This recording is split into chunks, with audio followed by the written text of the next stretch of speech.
ঈদকে ঘিরে সিলেটের ঐতিহ্যবাহী মণিপুরী পোশাকের দোকানগুলোতে চলছে বেচাকেনার প্রস্তুতি। বিস্তারিত জানাতে জেলার লামাবাজার মণিপুরী পোশাক বিতান এলাকা থেকে যুক্ত হচ্ছেন সহকর্মী আমিনুল ইসলাম। সরাসরি যাচ্ছি তার কাছে।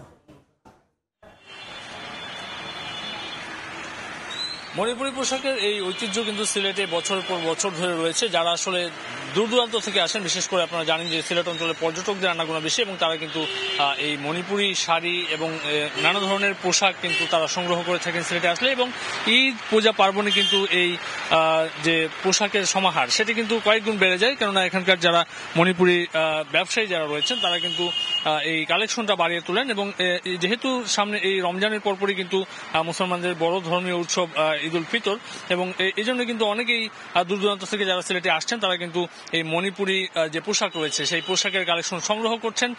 এবং এই ঈদকে কেন্দ্র করে কিন্তু মণিপুরী যে পোশাক, বিশেষ করে শাড়ির কালেকশন কিন্তু এখানকার ব্যবসায়ীরা বৃদ্ধি করেছেন। নতুন নতুন কালেকশনের মধ্যে নানা ধরনের, নানা রঙের এবং নানা কোয়ালিটি, এখানে কিন্তু নানা ধরনের পোশাক রয়েছে। এবং এই সিলেট অঞ্চলে যে মণিপুরী পোশাকের কালেকশন সবচেয়ে বেশি থাকে আসলে লামাবাজার এলাকায়, এবং আমরা এই মুহূর্তে লামাবাজার এলাকার কয়েকটি দোকান আপনাদেরকে ঘুরে দেখাবো, যেগুলোতে আসলে যদিও আসলে এখন সকালবেলা, এবং সকালবেলায় কিন্তু এই ভিড়টা আমরা খুবই কম দেখছি, কেননা যত সময় বাড়বে, অর্থাৎ সিলেটে কিন্তু 11টার পর থেকে এই দোকানগুলো খোলা শুরু হয়, এবং রাত্রে 10টা-11টা পর্যন্ত কিন্তু এই মণিপুরী পোশাক বিক্রি হয়ে থাকে এই লামাবাজার এলাকায়।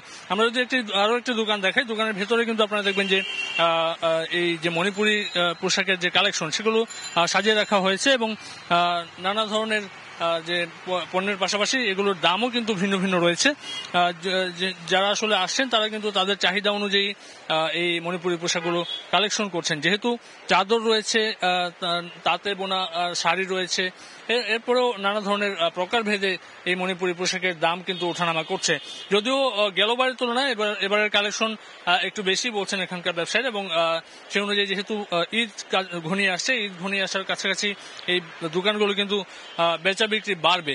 তো এরকম আসলে যে দোকানগুলো রয়েছে সেই দোকানগুলোতে যত সময় যাবে তত কিন্তু ক্রেতাদের ভিড় বাড়বে, এবং পাশাপাশি বেচা বিক্রিও কিন্তু বৃদ্ধি পাবে। তো এই ছিল আসলে আমার কাছ থেকে সিলেটের যে মণিপুরী পোশাক তার সে বিষয়ে সর্বশেষ। ঈদ কেনাকাটা খবর জানতে এতক্ষণ ছিলাম সিলেটে।